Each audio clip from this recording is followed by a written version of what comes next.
Welcome to today's show, and thank you for joining us.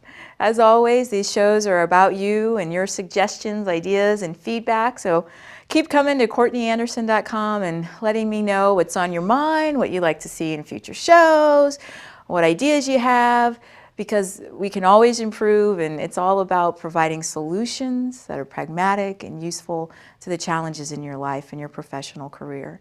So today we're going to talk about something that, I think is appropriate. A lot of people contact me, or I'm out and I'm talking or giving a keynote, and people come up to me and tell me, sometimes the most just heartbreaking things.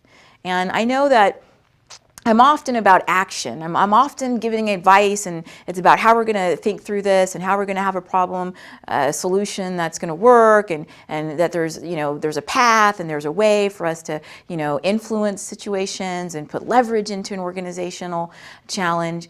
But the topic today is what do you do when the thread that you were hanging by breaks? What do you do when life sometimes can just overwhelm us? And if we were already in a somewhat precarious position, if we were feeling like we were just hanging by a thread, and that thread snaps, it breaks, what do we do? So we're gonna spend some time in this episode sort of exploring that. And again, as always, I'm gonna try to be, I always do, to be as pragmatic and realistic as I can. If there's a magic way or an easy way, I just don't know about it to deal with a lot of these things. I often advise that things are not easy, ever. So when we look at this reality and some of our options, I want you to keep in mind that it's always about, we try to be pragmatic because then we have good information about making choices, because then we have a realistic understanding of the situation, and we're able to deal with what is and not what we wish could be or would be or should be. So let's chat for a little bit about this and see what opportunities that there are when life throws us those unexpected, because they're always unexpected, situations where we just weren't prepared. The first part of this is we always want to look at what we can do and what we can't do. And in so much of what we work on, we look at what the law says, what we can and can't do, and what when we're looking at work, what the business ethics and management technique tells us we should and shouldn't do. This is really more about that third part of why we do what we do. Why do we do what we do? And we're going along in life, and all of a sudden, and it usually seems like a tsunami. We're going along, we're doing our routine, we're going to sleep, we're getting up, we're taking a shower, we're brushing our teeth, we're getting ready for work, we're heading on out there, we're doing our best, we're stopping by the grocery store, we're getting our groceries, we're sort of just doing our daily routine. We're just sort of, getting through each day. And in most of our days, nothing really exciting happens. I mean, really, most of our days are kind of the same, which is good. I mean, if we have a place to live, a roof over our head, the ability to be able to afford food and utilities, we're in a good place. We're very fortunate. But just sometimes in life, it just comes along, and I honestly don't know a better way to say it. It just sort of kicks you in the butt. It really does. And it all, that saying, when it rains, it pours, it always seems like one thing will happen and you think, oh, okay, I can handle it. I can absorb this. I can grasp onto something. And then it just sort of piles up, and then you're kind of down to that last thread you were hanging by, and you were thinking, all right, I'm still here. I'm in it. I can, just get through this, and then boom, that snaps. That breaks. What do we do? So I think the first part of this is, one, we want to be honest with ourselves, and it's so hard. We spend a lot of time, and I know I do in my practice of listening to people, and it's very easy for people to pinpoint when somebody else is the problem, right? So sometimes I go to talk to someone and they're telling me about what a horrible manager they have at work, and the manager is the cause of all their problems. The manager's an idiot. I mean, this manager, my gosh, if they got rid of that manager, life would turn around. Or I'll talk to a manager and that manager's giving me a whole story about how horrible their people are. I had one manager tell me, she said, my team, she said, they are dumber than my dog. And she didn't just tell me this, she went and told them that, And I meet a lot of people who can pinpoint the problem. As an attorney over the years, I've had a lot of people, they can tell me, it's that ex-wife, it's that ex-husband, it's that relative that's causing all these problems. And, they can put a lot of energy into it and sound, really convinced it's all about that other person. But whenever we have a situation in life, we're wondering about why someone's doing something, someone else is doing it, we always have to remember there's two parts to why somebody does something. One, because they want to. And two, because they're allowed to. So a few years ago, I was practicing law full time, and I had a criminal case. And I had a lot of these types of criminal cases. One of the most common types of criminal cases, criminal assault cases, are domestic violence. We call it domestic violence. And that's where someone in the same household, it might be husband, wife, boyfriend, girlfriend, it might be parent, child, engages in violence against each other. So this is extremely common. And I've had almost every variation. I had adult female who physically attacked the elderly mother-in-law. I've had elderly parents physically attack adult children. Of course, the whole rampant area of child abuse where adults attack minor children. And I had one where two adults, and I think they were engaged. And so they had some sort of altercation in the pickup truck, and the gentleman said, he was telling me later, and he's telling me, he says, we're driving down the road, and, she starts, nagging me and, throwing all this stuff in my face, just bringing up stuff. And I think what he was trying to say is that for a lot of people, when we sort of reach back in the past, and this happens, and people do it all the time, you kind of reach back in the past and you remember something that happened, maybe you're still mad about that, and you want to bring it up now, right? And you want to say, remember that time? And you want to go do a whole thing about it. And so he had a somewhat of a valid point. He's, she's bringing this up, and he says to me, he says, and I told her, I said, just let it go. Just let it go. And apparently she wouldn't let it go. And so accidentally, he didn't remember what happened, but some sort of accident happened where she was shoved out of this pickup truck while they were driving down the freeway. So I'm at the jail trying to secure his release, as that was my job at that time. And lo and behold, someone shows up. And she's fresh from the hospital. And she's bandaged. And it's the beloved of this gentleman, the victim who'd been thrown out of the pickup truck. And she was there to help bring money, to help get him out of jail to me and the bail bondsman. And she was crying. And, one of the things that I think is helpful for us, for me it always is, if someone's crying and they're, and making sounds like they're in distress and they're in pain, I usually believe that. I usually believe, okay, well, it must hurt, right? And so she's there and she's crying and she's saying things like, I should have just shut up. I should have just let it go. And, he just told me, I just keep running my mouth and it's all my fault. And the amazing thing of this is that the gentleman was very angry at her, because he said she pushed his buttons. That's what he said to me. He said she pushed my buttons. She did it on purpose. She knew that this would make me upset, and then she says it and she does it, and then this thing happened accidentally, her shoved out of the truck, and, now this is all her fault. And the amazing thing about this, when we started this show, and I said we have to be realistic with ourselves about being pragmatic, because you can't fix a problem if you don't own up to what the cause is, right? If I don't know what's broken, I can't fix it. So this gentleman believed his problem was his beloved, who runs her mouth and pushes his buttons. And the interesting thing is, I've heard a lot of people over the years tell me that. I've heard adults tell me that children, my little children, were pushing their buttons by saying and doing things. And then, you know, who knows, whatever accident happened. And, but it's the person who's pushing the button, it's their fault. That's what I've heard. I've heard this in almost every variation. And I think we should take a moment to reflect that if someone else is pushing our button, okay, well, we have to, again, right, I have the same foundational answer for everything. When you ask me why somebody does something, I'm always going to say because they want to and because they're allowed to. So if somebody wants to push your buttons, you can't stop that.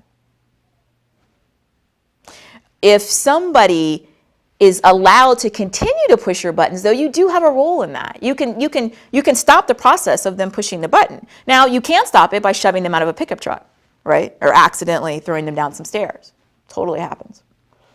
How about you stop the process by removing yourself?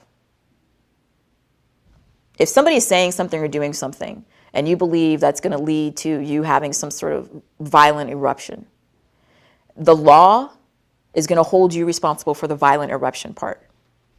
They are. Even if you have a very valid long story explaining what led up to the violent eruption.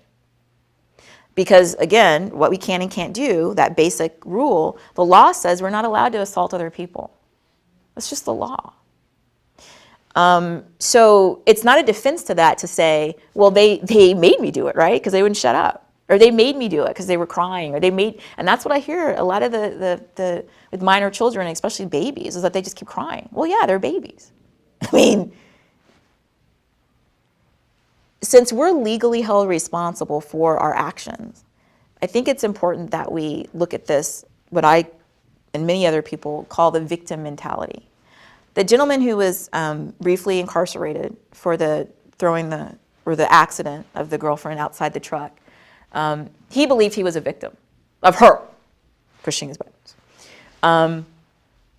I have seen variations of this where people explain to me, and people believe this. People believe that they're going through their lives, and then this thread that we talked about earlier, it snaps. But they believe it's not their responsibility. They believe that they're a victim of what somebody else said or did to make that happen.